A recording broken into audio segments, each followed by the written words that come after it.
हे परमेश्वर, अन्य जातियाँ तेरे निज भाग में घुस आई।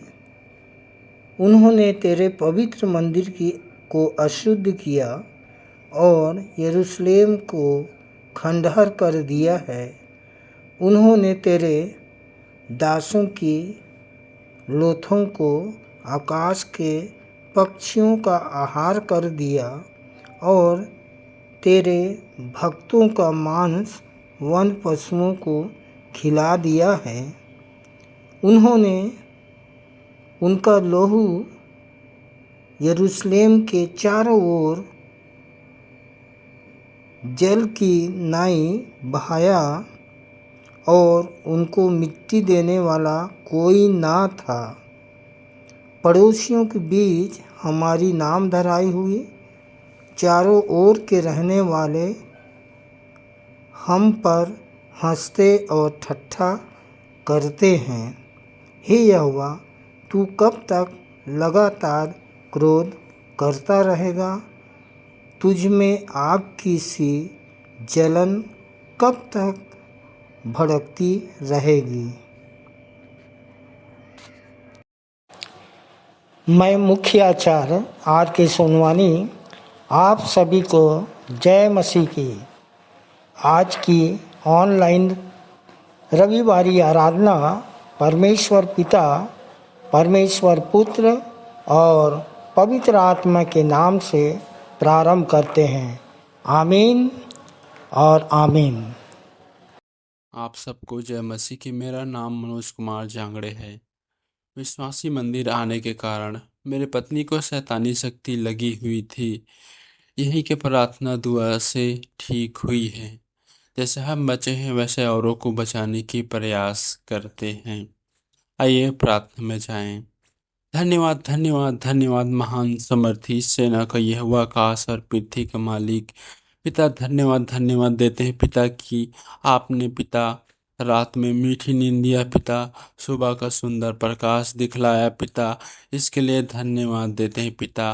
पिता कितनों ने सुबह का सुंदर प्रकाश नहीं देखा पिता, हमें जीवित जीवितों के बीच उपस्थित किया पिता, इसके लिए धन्यवाद धन्यवाद देते हैं पिता परमेश्वर। पिता आपका वचन कहता है पिता, तेरे निकट 1000 तेरे दाहिने हाथ 10,000 गिरेंगे, वह पर तुझ तक नहीं पहुँचेगा। हाँ पिता, हम हर एक शैतान के षड्यंत्र से माया जाल से बचा कर रखते हैं पिता, इसके लिए धन्यवाद देते हैं पिता परमेश्वर। पिता गीत को गाया जाना पिता, वचनों को पढ़ा जाना पिता, संदेश को दिया जाना पिता, प्रभु भोज को लिया जाना पिता, भेंटों को चढ़ाया जाना पिता, आपको सुखदायी सुगंध के रूप में ग्रहण योग्य हो पिता। पूरी आराधना में पिता आप ही अल्फा और ओमेगा हुई पिता, ऐसे आपसे विनती प्रार्थना करते हैं पिता। धन्यवाद धन्यवाद देते हुए छोटी विनती यीशु मसीह के मीठे धन्य नाम से मांग लेते हैं। आमीन। आप सबको जय मसीह की। आइए हम परमेश्वर की महिमा के लिए एक गीत गा लेंगे। स्तुति के गीत से गीत का नंबर 107, यीशु कैसा प्यारा मित्र।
को जय मसीह की। मेरा नाम द्रौपदी जगत है।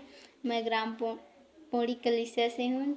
मैं परमेश्वर पिता को धन्यवाद देती हूँ और अपने अगुवेजन को भी धन्यवाद देती हूँ कि मुझे उत्तरवादी पाठ पढ़ने का अवसर मिला। आप सभी को जय मसीह की। मेरा नाम रोमेश नेताम है। मैं ग्राम पौड़ी की कलीसिया से हूँ।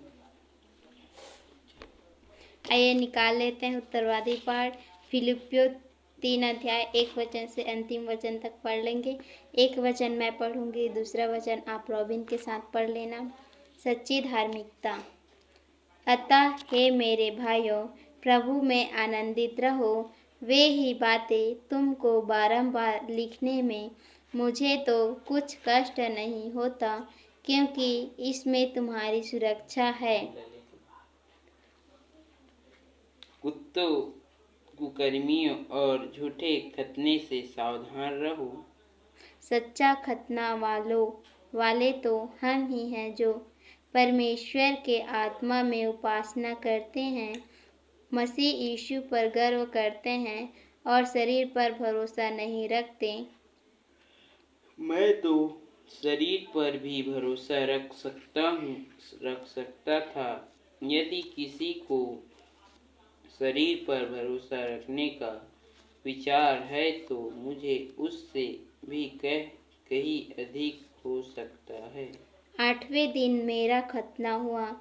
इस्राएल जाति के बिन्यामीन गोत्र का हूँ।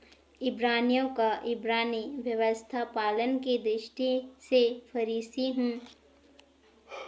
उत्साह की दृष्टि में से कलीसिया का सताने वाला और व्यवस्था की धार्मिकता के अनुसार निर्दोष था।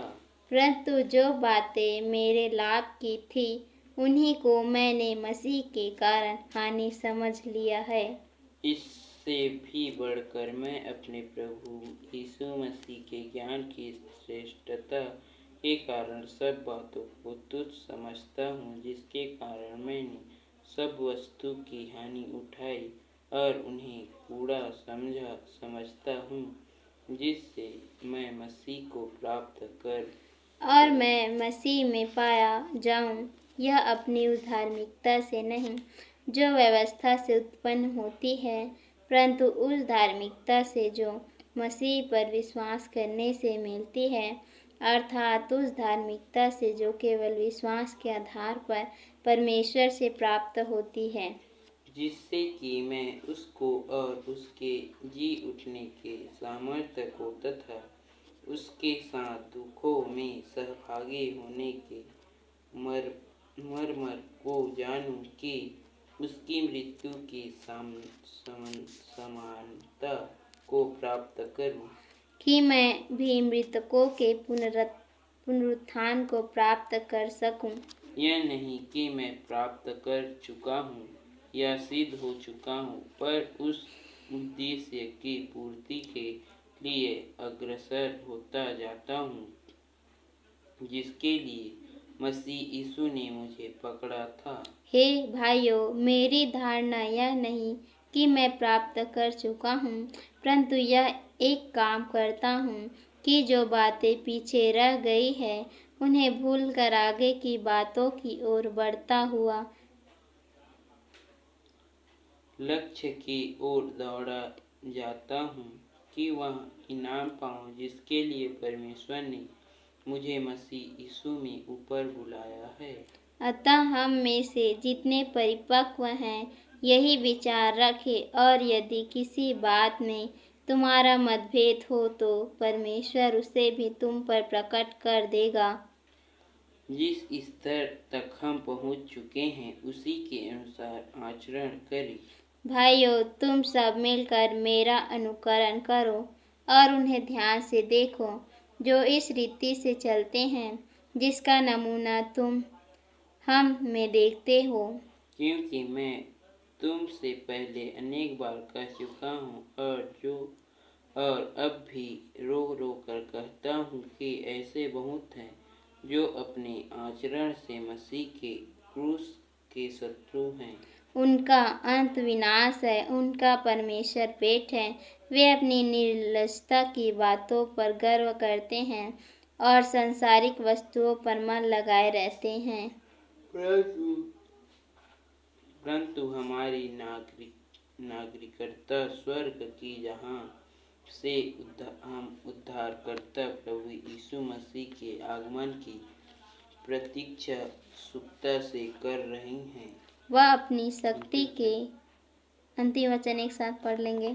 वह अपनी शक्ति के उस प्रभाव के अनुसार जिसके द्वारा वह सब वस्तुओं को अपने वश में कर सकता है, हमारी दीनहीन देह का रूप बदल कर अपनी महिमामय देह के अनुरूप बना देगा।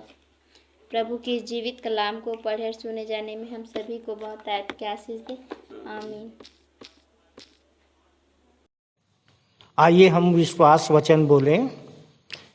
मैं सर्वशक्तिमान पिता पर स्वर्ग और पृथ्वी के सृजनहार परमेश्वर पर विश्वास रखता हूँ। मैं उसके एकलौते पुत्र हमारे प्रभु यीशु मसीह पर, जो पवित्र आत्मा के सामर्थ के द्वारा कुमारी मरियम से जन्मा, जिसने पोंतियुस पिलातुस के राज्य में दुख उठाया, जो क्रूस पर टांगा गया और मारा गया, जो गाड़ा गया और अदृश्य लोक में पहुंचा, और तीसरे दिन मृतकों में से फिर जी उठा, जो स्वर्ग पर चला गया और सर्वशक्तिमान पिता परमेश्वर के दाहिने हाथ विराजमान है, और जीवितों और मृतकों का न्याय करने फिर आने वाला है। विश्वास रखता हूँ मैं पवित्र आत्मा पर, पवित्र सार्व कलीसिया पर, संतों की संगति पर, देह के पुनरुत्थान पर, पापों की क्षमा पर और अनंत जीवन पर विश्वास रखता हूँ। आमीन। आप सबको जय मसीह की। मेरा नाम सहायक सह आचार्य ऋषि वर्मा है और प्रभु में आए हुए 14 वर्ष हो रहे हैं। आइए हम सब प्रार्थना में जाएं, अपना मन ध्यान पिता परमेश्वर की ओर लगाएं। सर्वशक्तिमान दयालु पिता परमेश्वर, बड़े धन्यवाद के साथ अपने उद्धारकर्ता प्रभु यीशु मसीह के नाम में आपके चरणों में आते हैं। धन्यवाद देते हैं पिता परमेश्वर। जीवन के इस क्षण तक आपने हम सबको भला चंगा सुरक्षित रखा।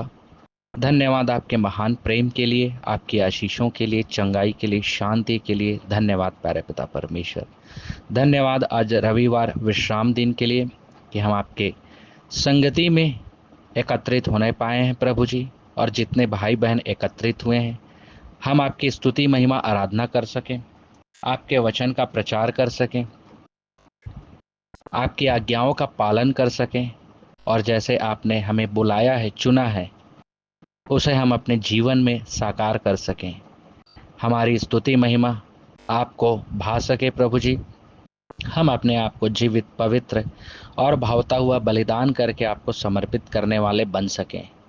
प्यारे पिता परमेश्वर, जितने भी भाई बहन आपकी आराधना में सम्मिलित हुए हैं, प्रत्येक जन को बहुतायत की आशीष देना, चंगाई देना, शांति देना प्रभु जी। प्रार्थना करते हैं प्रभु जी कि आपने कहा है, आपका वचन हमें बताता है कि जो देश मैं तुझे दूंगा उसमें तू बहुत दिन तक रहने पाएगा।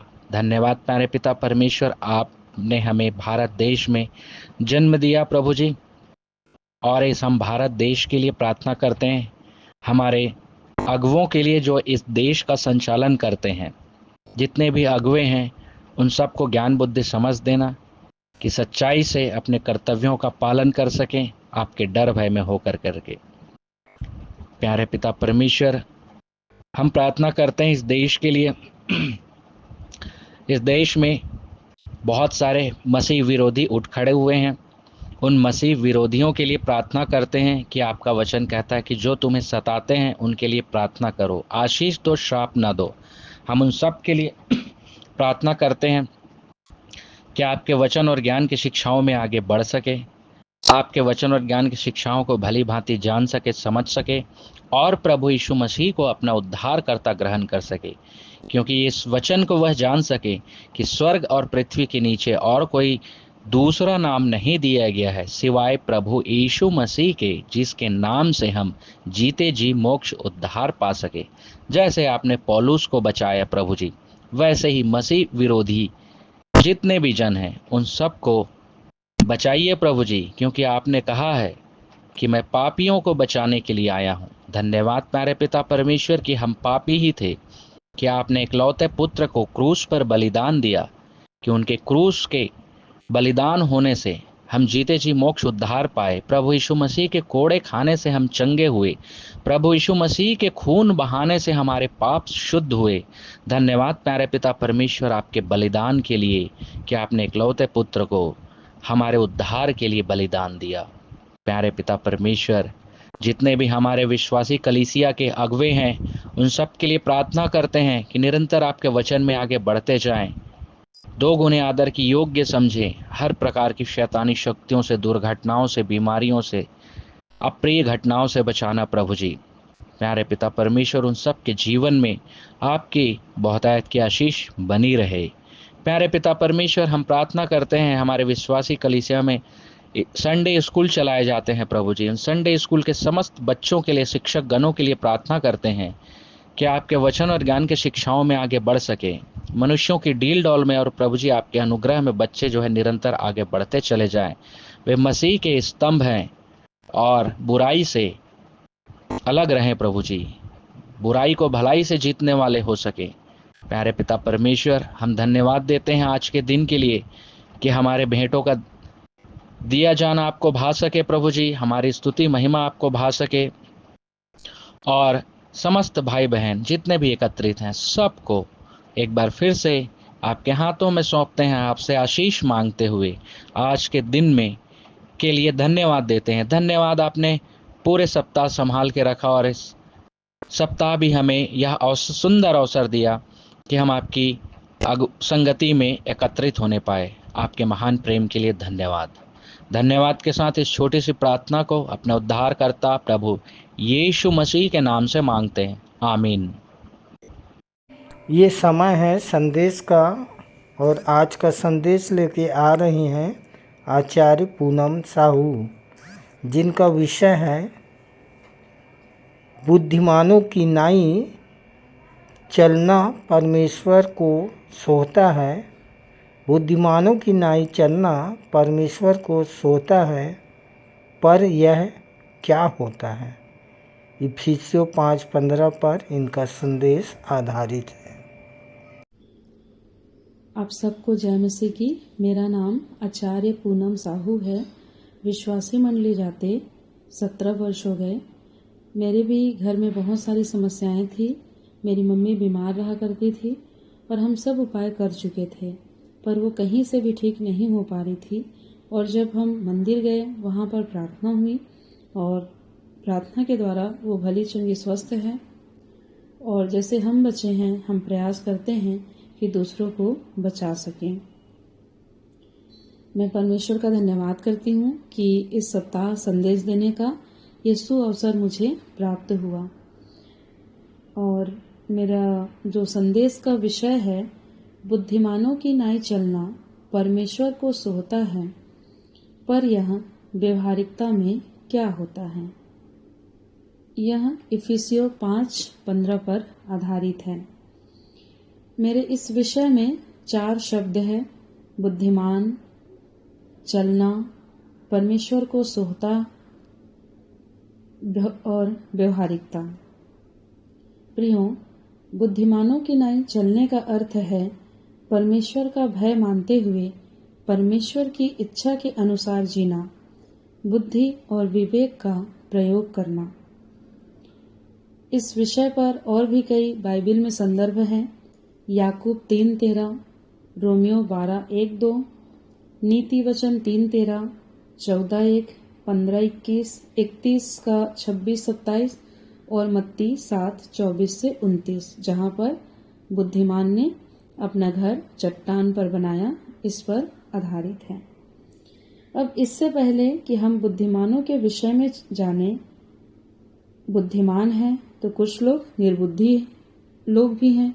निर्बुद्धि लोग कैसे होते हैं, या हम पहले कैसे थे, क्योंकि हम भी पहले निर्बुद्धि थे, हमारे अंदर बुद्धि नहीं थी। संसार की बुद्धि तो थी, परंतु हम आत्मिकता को कैसे ग्रहण करें, सच्चे ईश्वर के रास्ते में कैसे चलें, कैसे उसे प्राप्त करें, ये सारे प्रकार की बुद्धि हमारे पास नहीं थी। निर्बुद्धि जब थे हम, तो इफिसियों 5 के जो संदर्भ में लिखा हुआ है कि निर्बुद्धि लोग कैसे होते हैं, व्यभिचारी, निर्लजता, मूढ़ता की बातें करना, ठट्ठा करना, व्यर्थ की बातें कहना, अशुद्ध काम करना, लोभ करना इत्यादि। और वचन यह भी बताता है कि इन्हीं सब कामों के कारण स्वर्ग में मिरास नहीं मिलता। जब हम निर्बुद्धि थे तो हम अंधकार में थे, परंतु इफिसियों 5 में ही लिखा है कि अब तुम अंधकार नहीं परंतु ज्योति हो, अर्थात हम बुद्धिमान हो चुके हैं, क्योंकि हम उस सच्चे ईश्वर को जानते हैं और उसके कार्यों को कर रहे हैं। बुद्धिमान कौन है? जो सोने वालों में से जागकर, मुर्दे जीवन से जी उठकर मसीह की ज्योति जिन पर चमक रही है, वह व्यक्ति बुद्धिमान हो जाता है। अब अय्यूब के विषय में कौन नहीं जानता कि अय्यूब परमेश्वर का भय मानकर कैसे बुद्धिमान व्यक्ति बन गया। जब उसके पास से सब कुछ चला गया, उसका धन, संपत्ति, बाल बच्चे, शरीर में फोड़े हो जाना, सब लोग कहते रहे कि फिर भी तो उस परमेश्वर को धन्यवाद क्यों देता है, महिमा क्यों करता है। उसने आकलन किया और कहा कि परमेश्वर ने दिया, परमेश्वर ने लिया, परमेश्वर का नाम धन्य है। और उसने कभी भी प्रभु की महिमा करना नहीं छोड़ा, और इसी विश्वास योग्यता के कारण परमेश्वर ने उसको भाया, और जो कुछ उससे लिया था वो सब कुछ दुगने रूप से वापस कर दिया। बुद्धि के विषय में यदि हम चर्चा करें तो क्या हम सुलेमान को भूल सकते हैं? बिल्कुल नहीं। जिसने जब मांगने कहा परमेश्वर ने, तब धन, संपत्ति, वैभव, महिमा, दीर्घायु होना, शत्रुओं का नाश करना इत्यादि नहीं मांगा, परंतु उसने परमेश्वर से बुद्धि समझ मांगी। यह तो संसार की दृष्टि में बुद्धिमानी नहीं है कि एक राजा होकर बुद्धि की कामना कर रहे हैं, इतनी छोटी सी चीज मांग रहा है परमेश्वर से। पर हम इसका व्यवहारिक स्वरूप देखते हैं कि जब उसको बुद्धि प्राप्त हो गई तो परमेश्वर ने प्रसन्न होकर बाकी की सारी वस्तुएं भी उसको दे दिया। धन, वैभव, अच्छा स्वास्थ्य, सब कुछ दे दिया।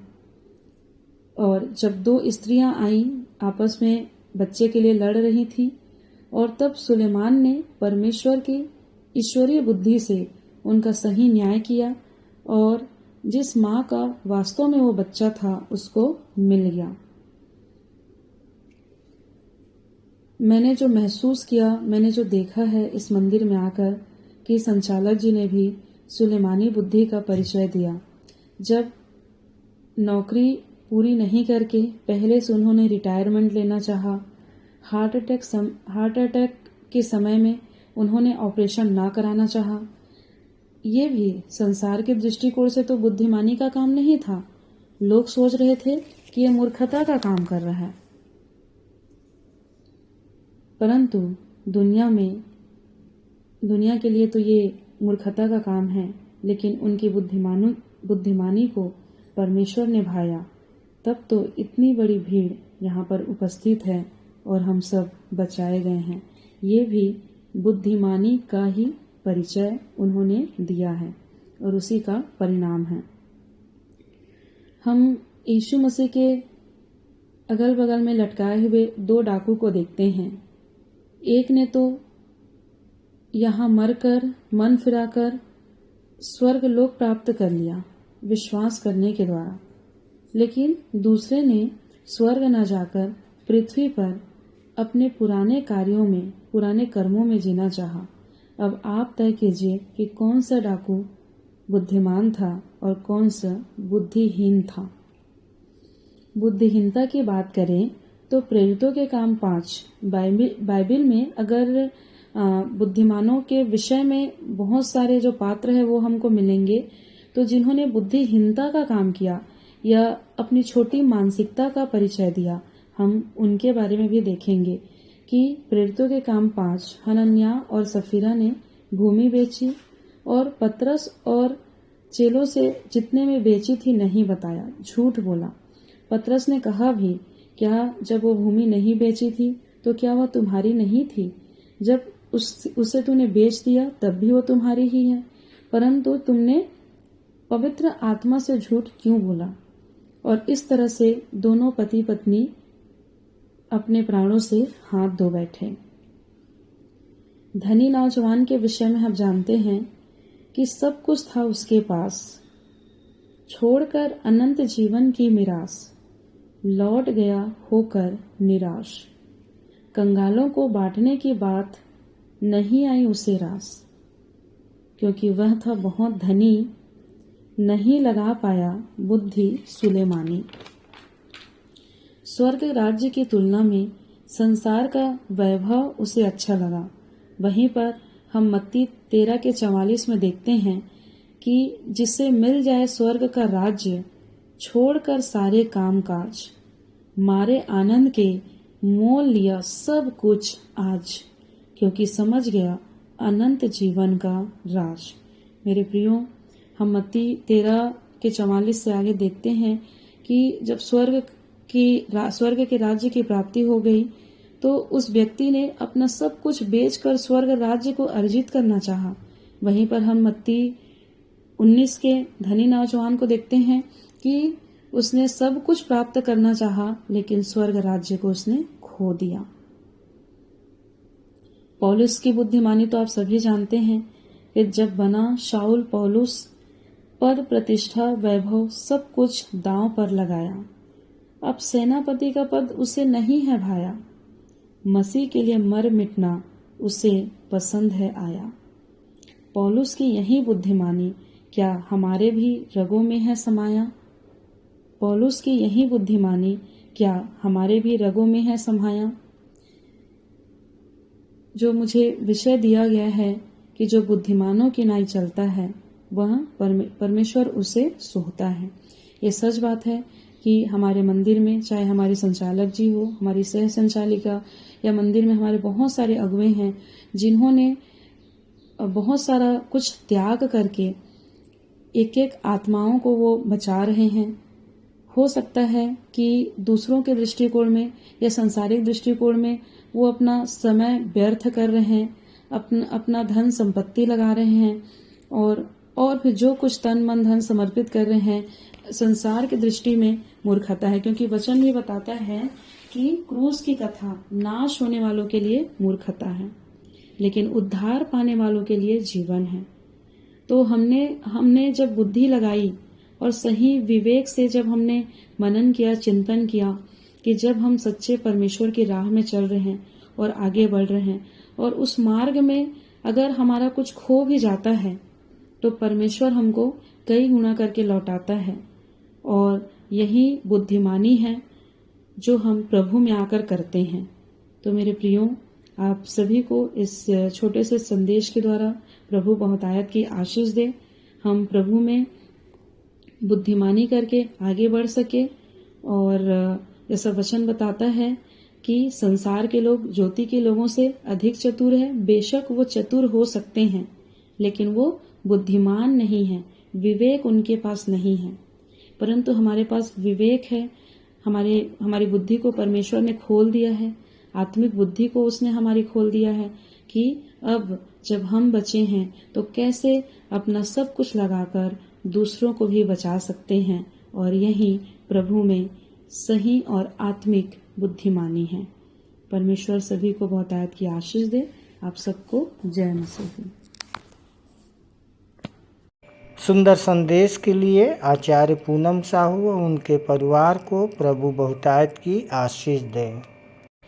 प्रभु भोज विधि का संचालन सह संचालिका डॉक्टर अल्पना राम जी के द्वारा। आप सबको जय मसीह की। प्रियो, ये समय है मनन का, अपने आप को जांचने परखने का और पश्चातापी मन प्रभु के समक्ष रखने का।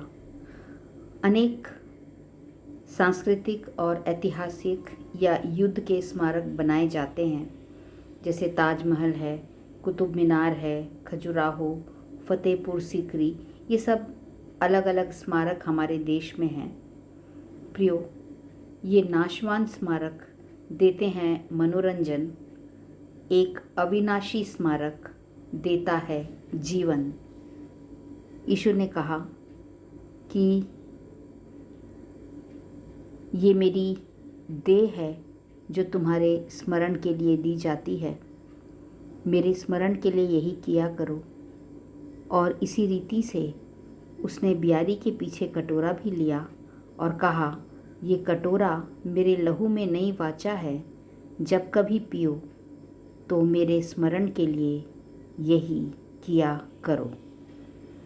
तो प्रियो, तन की शुद्धि स्नान से, मन की शुद्धि ध्यान से, धन की शुद्धि दान से, संपूर्ण जीवन की शुद्धि यीशु के बलिदान से। ये जो प्रभु भोज हम लेते हैं प्रियो, ये एक ऐसा भोज है जो जितनी सरलता से जाता है खाया, पिता ने उतनी ही कठिनता से इसे बनाया।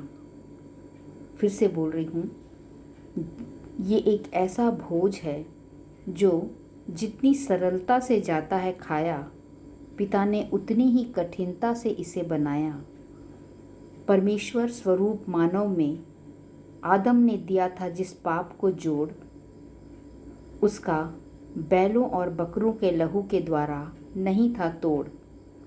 न नबियों याजकों के पास था कोई निष्कर्ष। परमेश्वर को भी इस भोज को तैयार करने में लग गए 4000 वर्ष। इसमें था इतना दर्द, उसने स्वयं अपने इकलौते पुत्र को कुचला और दोष बलि कर दिया उसका प्राण। यशाया 53 के 10वें पद में आप पढ़ सकते हैं। तो उसने स्वयं अपने इकलौते पुत्र को कुचला और दोष बलि कर दिया उसका प्राण, कि उसके देह और लहू द्वारा पापों से शुद्ध हो जाए इंसान। जैसे वह घात हुआ शरीर के भाव से और जिलाया गया आत्मा के भाव से। पहला पत्रस 3:21। तो जैसे वो घात हुआ शरीर के भाव से, जिलाया गया आत्मा के भाव से, हम भी बच जाते हैं पापों के घाव से। तो जल संस्कार हमें पहला उद्धार दिलाता है। जल संस्कार हमें पहला उद्धार दिलाता है, पर प्रभु भोज हमें अंश अंश करके आत्मा में जिलाता है। इसलिए प्रियो, ये भोज एक गंभीर और कीमती भोज है, जिसे परमेश्वर ने स्वयं अपने बेटे को मार के तैयार किया। अब्राहम के बेटे को तो परमेश्वर ने छोड़ दिया, जीवित रहने दिया, पर अपने बेटे को मरने दिया। और प्रियो, ये जो भोज है, इससे शरीर के मैल को दूर करने का अर्थ नहीं, परंतु शुद्ध विवेक से परमेश्वर के वश में हो जाने का अर्थ है। और इसलिए हम कभी भी इस भोज को, यूँ तो ये कई लोग इसको रीति विधि समझते हैं, परंतु हम कभी भी इसका अपमान ना करें, परंतु हम इसका हमेशा सम्मान करें, क्योंकि ये यीशु मसीह की देह है और उसका लहू है जो हमें सारे पापों से शुद्ध करता है। आप सबको धन्यवाद। जय मसीह की। इस छोटे मनन के द्वारा प्रभु हम सबको आशीष दे। प्रभु भोज पर सुंदर टिप्पणी के लिए सह संचालिका डॉक्टर अल्पना राम जी और उनके परिवार को प्रभु बहुतायत की आशीष दे। आइए अपनी अपनी भेंटों एवं धन्यवादी भेंटों को देने के द्वारा परमेश्वर की महिमा करेंगे। इस समय स्तुति के गीत से 86 नंबर गा लेंगे, यीशु तुझको सब मैं देता। तत्पश्चात भेंट की प्रार्थना कुमारी मनीषा कोसरिया करेंगी।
जय मसीह की। मेरा नाम मनीषा कोसरिया है और मैं नरोती कापा कलेसिया से आती हूँ। बड़े ही धन्यवाद देती हूँ कि आज मुझे भेंट की प्रार्थना करने का अवसर मिला है। आइए हम प्रार्थना में जाएं। हाथों को जोड़े, आँखों को बंद करें, अपने सिरों को झुकाएं और ध्यान प्रभु परमेश्वर की ओर लगाएं। हे महान समर्थी अनुग्रहकारी प्रेमी पिता परमेश्वर, एक बार फिर हम आपके चरणों के निकट में आते हैं प्यारे पिता, और आपको धन्यवाद देते हैं प्रभु जी कि आपने बीते सप्ताह में हमें संभाल बचा करके रखा प्यारे पिता। धन्यवाद देती हूँ प्रभु जी अपने अगुओं के कि आज मुझे भेंट की प्रार्थना करने का अवसर दिया। धन्यवाद देते हैं। प्रार्थना करते पे प्यारे पिता भेंट के लिए कि आज के दिन में जिन छोटे बड़े हाथों ने भेंट दिए हैं प्यारे पिता, वो आपके राज धर्म में खर्च होने वाले हो सके प्रभु जी। और प्यारे पिता जिन्होंने विशेष भेंटें चढ़ाई है प्यारे पिता, उनको भी ग्रहण कीजिए प्यारे पिता। और प्यारे पिता हमने जो भेंट चढ़ाए हैं प्रभु जी, वो आपके दिए हुए में से छोटा सा अंश है प्रभु जी, जो आपके चरणों के निकट में लाए हैं प्यारे पिता। उसे ग्रहण कीजिए प्रभु जी और आपके राज धर्म में खर्च होने वाली हो सके प्यारे पिता, ऐसे आपसे विनती प्रार्थना करते हैं प्रभु जी। और प्रभु जी और जो हम घर में रख छोड़े हैं प्रभु जी, उनको भी हमें अच्छे से खर्च करने के लिए सद्बुद्धि प्रदान कीजिए प्यारे पिता। और हमें प्यारे पिता मौद्रिक मानसिकता से बचा करके रखिए प्रभु जी, कि हमें निर्बलता में सिद्धि को प्राप्त कर सके प्यारे पिता। तहे दिल से धन्यवाद देते प्रभु जी कि इस भेंट को आप ग्रहण करना प्यारे प्रभु जी।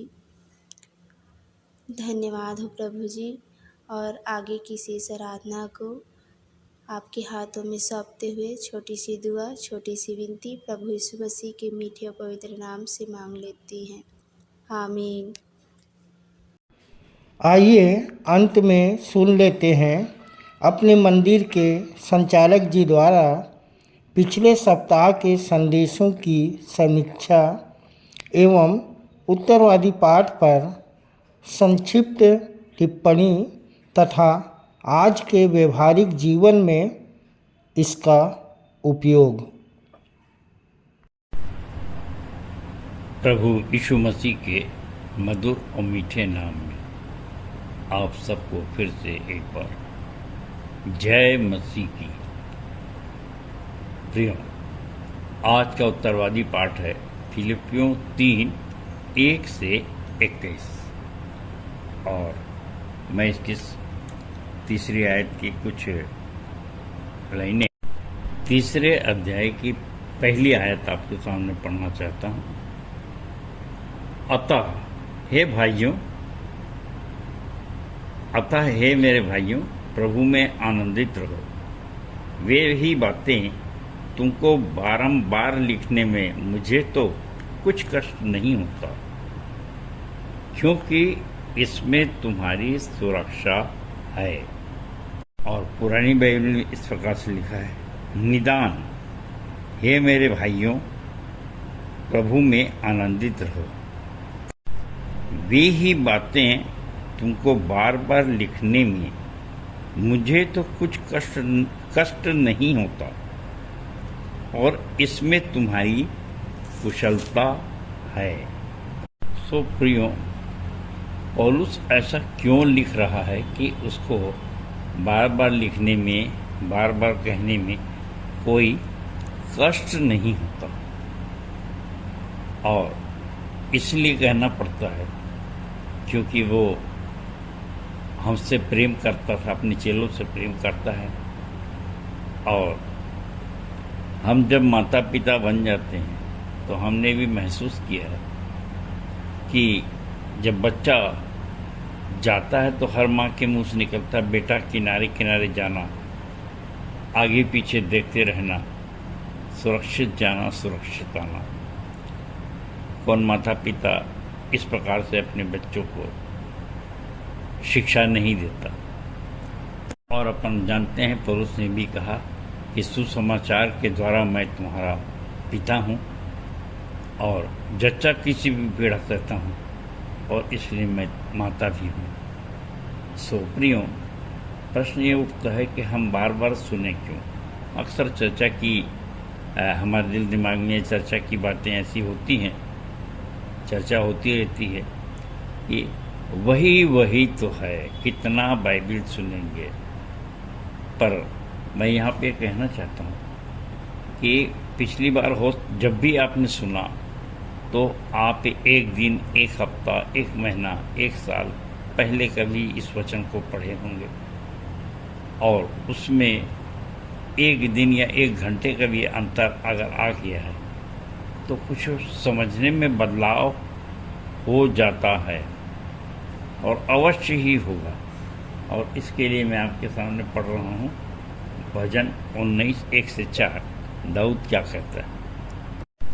आकाश परमेश्वर की महिमा का वर्णन कर रहा है और आकाश मंडल उसकी हस्तकला को प्रकट कर रहा है। दिन से दिन बातें करता है और रात को रात ज्ञान सिखाती है। न कोई बोली है न कोई भाषा जहाँ उनकी आवाज़ न सुनाई देती हो। उनका स्वर सारी पृथ्वी पर गूंज उठा है। उनके बोल संसार के कोने कोने तक पहुंच गए हैं। उनमें उसने सूर्य के लिए एक तंबू खड़ा किया है। और प्रियो, पौलुस रोमियो को 10वें अध्याय में ये भी इन्हीं बातों को याद दिलाता है।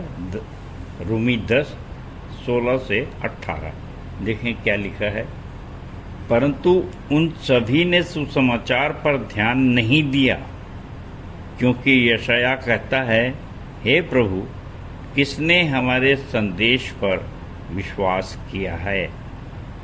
अतः विश्वास सुनने से और सुनना मसीह के वचन के द्वारा होता है। परंतु मैं कहता हूँ, क्या उन्होंने वास्तव में कभी नहीं सुना? उन्होंने अवश्य सुना है। उनके स्वर सारी पृथ्वी पर और उनका प्रचार संसार के कोने कोने तक पहुंच गया है।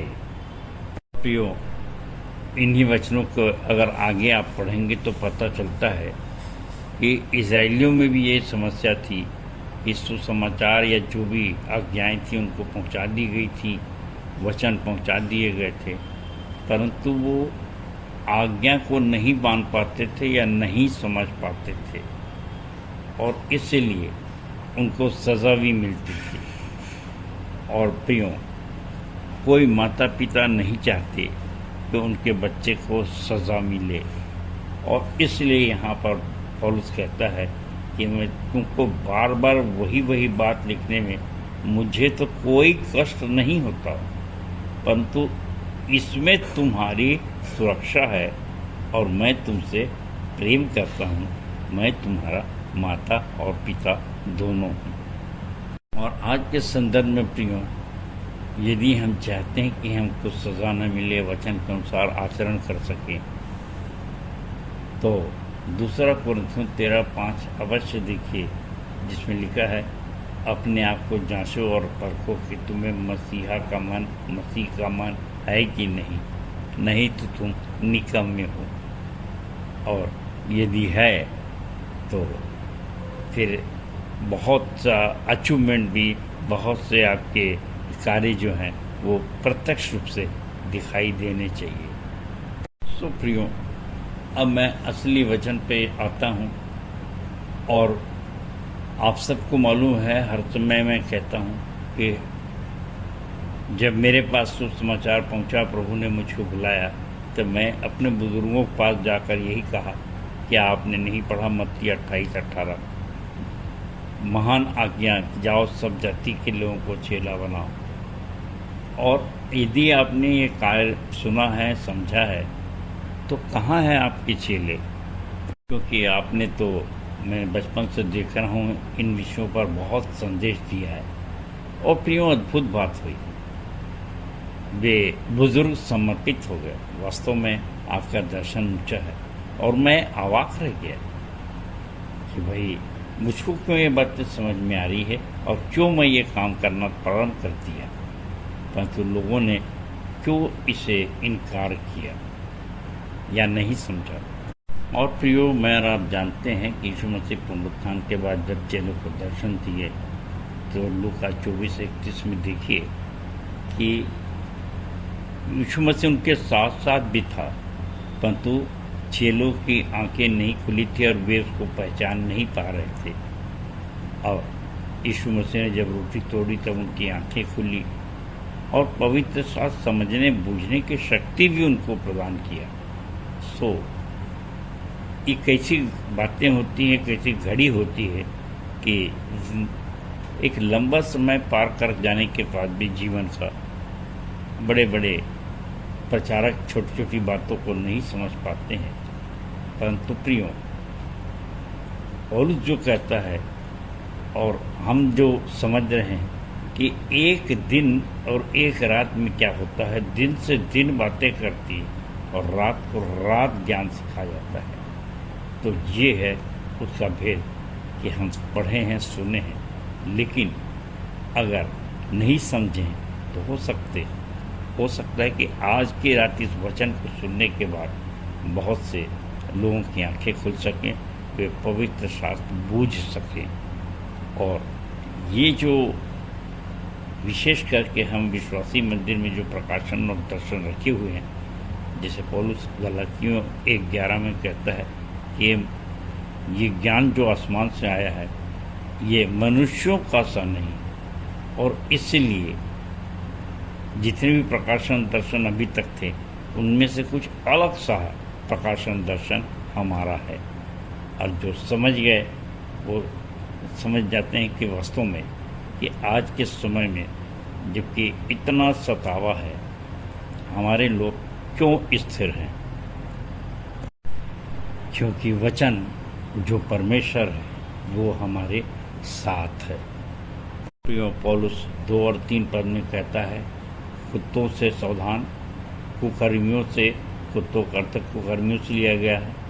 और उस समय भी भ्रमित करने वाले बहुत थे और वास्तविक खतना का अर्थ बताता है पौलुस। और आज तो हमारे सामने खतना नहीं है, क्योंकि यीशु मसीह ने बपतिस्मा की विधि लाया है और इस कारण से हमने जो बपतिस्मा पाया है तो हम निश्चित रूप से एक ये पवित्र आत्मा का बपतिस्मा है और निश्चित रूप से हमें इसे प्रकाशन और दर्शन को समझने की शक्ति प्रदान कर रहा है। और इसलिए आगे बढ़े तो 4 से लेकर 6 पद में पौलुस अपनी सारी अर्हता और योग्यता बता रहा है कि मैं कितना पढ़ा लिखा हूँ और कितना शक्तिशाली था।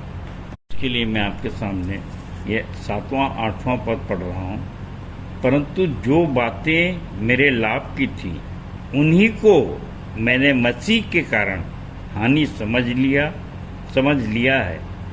इससे भी बढ़कर मैं अपने प्रभु यीशु मसीह के ज्ञान की श्रेष्ठता के कारण सब बातों को तुच्छ समझता हूँ। इसका कारण वो 10वें 11वें पद में कहता है, जिससे कि मैं उसको और उसके जी उठने के सामर्थ्य को तथा उसके साथ दुखों में सहभागी होने के मर्म को जानूं, कि उसकी मृत्यु की समानता को प्राप्त करूं, कि मैं भी मृतकों के पुनरुत्थान को प्राप्त कर सकूं। क्यों आज भी आधा अधूरा ज्ञान होने के कारण से जब सताव आता है और स्थिति होती हो सकता है भाई हम बंदी बनाए जाएं, मार डाले जाएं, तो ऐसा लगता है कि भाई पता नहीं क्या मिलेगा क्या नहीं मिलेगा। पर पौलुस से कहता है कि उसके साथ दुखों में सहभागी होने के मर्म को, भेद को जान लो, और इसी में आनंद है, इसी में अनंत जीवन भी है। इसलिए यहाँ पर पौलुस फिर आगे कहता है कि मसीह का लक्ष्य क्या होना चाहिए, मेरा लक्ष्य क्या है। ये 12 से 15 पद के बीच में है, परंतु मैं आपके लिए सिर्फ 15वां पद पढ़ रहा हूँ। और वहाँ इस प्रकार से लिखा है, अतः हम में से जितने परिपक्व हैं यही विचार रखें, और यदि किसी बात में तुम्हारा मतभेद हो तो परमेश्वर उसे भी तुम पर प्रकट कर देगा। पौलुस का तो लक्ष्य बड़ा स्पष्ट था और उसने कहा अपने लक्ष्य की ओर दौड़ा चला जाता हूँ, कि उस इनाम को पाऊं जिसके लिए परमेश्वर ने मुझे मसीह में ऊपर बुलाया है। तो ये देखिए कि हमारे क्या विचार हैं, और हो सकता हमारे विचार में और दूसरों के विचार में अंतर हो, परंतु हम तो यहाँ स्पष्ट लिख चुके हैं और कह रहे हैं कि दुख उठाने के लिए हमने खुदा बाप से मांगी जिंदगानी है, और हमें तो जश्न आज़ादी का पर्व, हमें तो जश्न आज़ादी का पर्व इन नई आत्माओं के साथ मनानी है। प्रियो, ये जश्न आज़ादी ही तो अनंत जीवन है, और इसलिए हमको अपने स्तर के अनुसार आचरण करना है। कोई सहायक सहचार्य है, कोई आचार्य है, कोई संचालक है, कोई संचालक है, तो अपना स्टैंडर्ड बनाए रखें। ऐसा 16वें पद में पौलुस हमको समझा रहा है। जिस स्तर तक पहुंच चुके हो उसी के अनुसार आचरण करो, और बने तो भाइयों तुम मिलकर मेरा अनुसरण करो और उन्हें ध्यान से देखो जो इस रीति से चलते हैं जिसका नमूना तुम हम में देखते हो। क्योंकि मैं तुमसे पहले अनेक बार कह चुका हूँ और अब भी रो रो कर कहता हूँ कि ऐसे बहुत हैं जो अपने आचरण से मसीह के क्रूस के शत्रु हैं। उनका अंत विनाश है, उनका परमेश्वर पेट है। वे अपनी निर्लज्जता की बातों पर गर्व करते हैं और सांसारिक वस्तुओं पर मन लगाए रहते हैं। प्रियो, स्मरण रखें 20वें पद के अनुसार हमारी नागरिकता स्वर्ग की है और हम उद्धारकर्ता प्रभु यीशु मसीह के आगमन की प्रतीक्षा उत्सुकता से कर रहे हैं। इसलिए 21वें पद में पौलुस कहता है कि वह अपनी शक्ति के उस प्रभाव के अनुसार जिसके द्वारा वह सब वस्तुओं को अपने वश में कर सकता है, हमारी दीनहीन देह का रूप बदल कर अपनी महिमामयी या तेजस्वी देह के अनुरूप बना देगा। ये तेजस्वी बनने के लिए 2 कुरिन्थियों 3:18 प्रियो न भूलें, जहाँ पौलुस कहता है, परंतु हम सब खुले चेहरे से प्रभु का तेज मानो दर्पण में देखते हुए प्रभु अर्थात आत्मा के द्वारा उसी तेजस्वी रूप में अंश अंश करके बदलते जाते हैं। मेरी शुभकामना है कि आप और मैं अपन सब सही चल रहे हैं और सब जाति के लोगों को निरंतर चेला बनाते रहें। ऐसा प्रेम करें और ऐसा करके प्रतिदिन प्रति रात अंश अंश करके तेजस्वी बनते जाएं, जिससे कि इस लोक में बहुतायत का जीवन और परलोक में अनंत जीवन को प्राप्त कर सकें। परमेश्वर अपने वचन के कहे जाने पर आशीष दे। सबको जय मसीह की, जय मसीह की और जय मसीह की। धन्यवाद। उत्तरवादी पाठ पर सुंदर सारगर्भित एवं व्यवहारिक टिप्पणी के लिए अपने संचालक जी का बहुत बहुत धन्यवाद करते हैं। तालियां।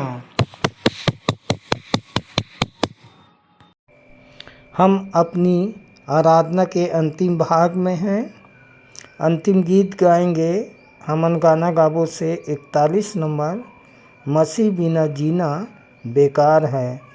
अंतिम प्रार्थना आचार्य कुमारी बबीता सिंह के द्वारा। प्रभु की प्रार्थना और सह संचालक श्री आशीष जलाल जी की आशीष से सभा का समापन करेंगे। आइए आराधना के अंत में हम अंतिम गीत गा लेंगे, जो हमन गाना गाबो से 41 नंबर, मसीह बिना जीना बेकार है, वही मेरे जीवन का आधार है।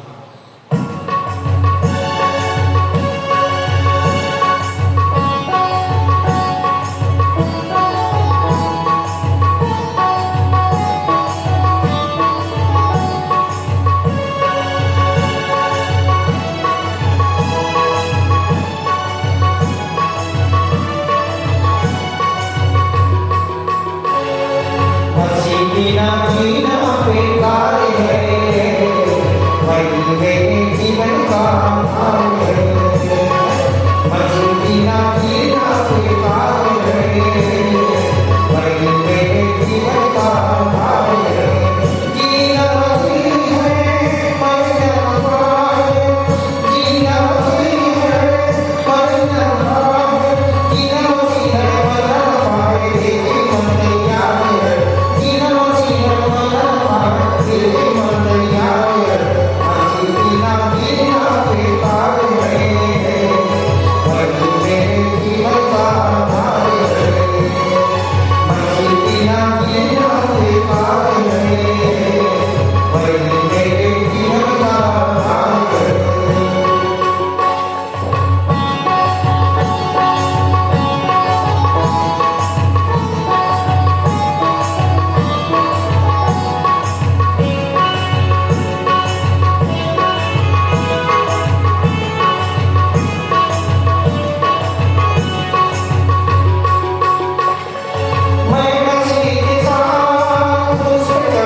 आप सभी को आचार्य बबीता सिंह की ओर से जय मसीह की।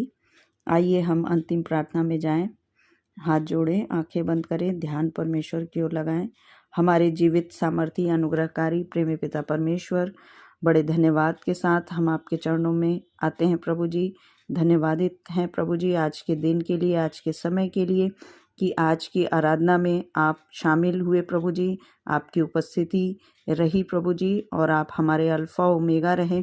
और प्रेमी पिता परमेश्वर, हमारा गीतों का गाया जाना, हमारी स्तुति महिमा करना, संदेश का दिया जाना, वचन की रोटी तोड़ा जाना प्रभु जी, प्रभु भोज का ग्रहण किया जाना, भेंटों का चढ़ाया जाना, नए परिचय लेना, इन सब को प्रभु जी आप सुखदायक सुगंध के रूप में ग्रहण करिएगा और हम सब को आशीषित करिएगा प्रभु जी। जितने भी जो समस्या में आए हैं, चाहे वो रोग बीमारी में पीड़ित हों या आर्थिक तंगी हो या मानसिक रूप से कोई पारिवारिक कलह हो, किसी भी परिस्थिति में हो प्रभु जी, उन सबको आप बड़ी दया से चंगाई प्रदान करिएगा। और होने दीजिए प्रभु जी कि जब हम अपने अपने घरों की ओर जाते हैं, सुरक्षित आपके नाम से प्रभु जी अपने गंतव्य तक पहुंच सकें। और विशेष करके प्रभु जी, हाँ, पूरे हफ्ते भर आप हमें संभाले रखिएगा ताकि आने वाले हफ्ते में फिर से हम इकट्ठे होकर आपकी स्तुति और महिमा करने वाले हो सकें।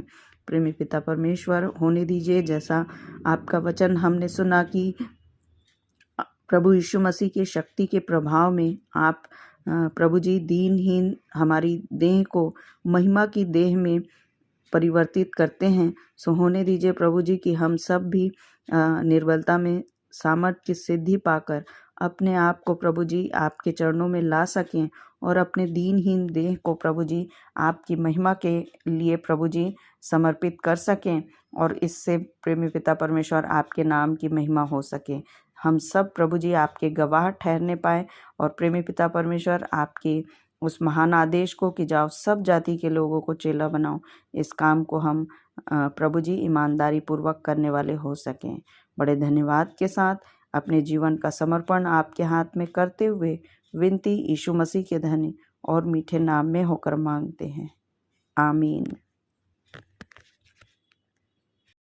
हे हमारे पिता, तू जो स्वर्ग में है, तेरा नाम पवित्र माना जाए, तेरा राज्य आए, तेरी इच्छा जैसे स्वर्ग में पूरी होती है वैसे ही इस पृथ्वी पर भी पूरी हो। हमारे दिन भर की रोटी आज हमें दे, और जैसे हमने अपने अपराधियों को क्षमा किया है वैसे ही तू भी हमारे अपराधों को क्षमा कर, और हमें परीक्षा में ना डाल, परंतु बुराई से बचा, क्योंकि राज्य, पराक्रम और महिमा सदा तेरे ही है, आमीन। और अब हमारे पिता परमेश्वर का प्रेम, खुदावंद प्रभु यीशु मसीह का अनुग्रह, पवित्र आत्मा की शांति और सहभागिता हम सब के ऊपर अब से लेकर सदाकाल तक होती रहे, आमीन। यीशु की शोभा दिखाई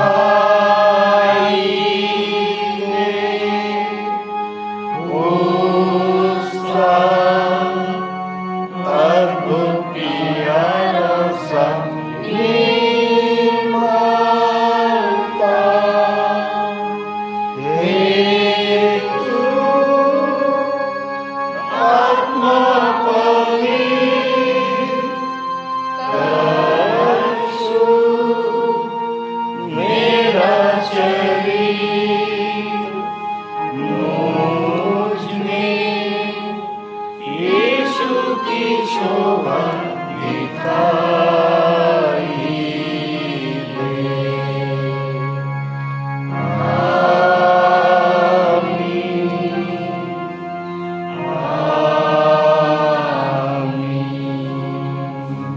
आप सबको जय मसीह की। जय मसीह की।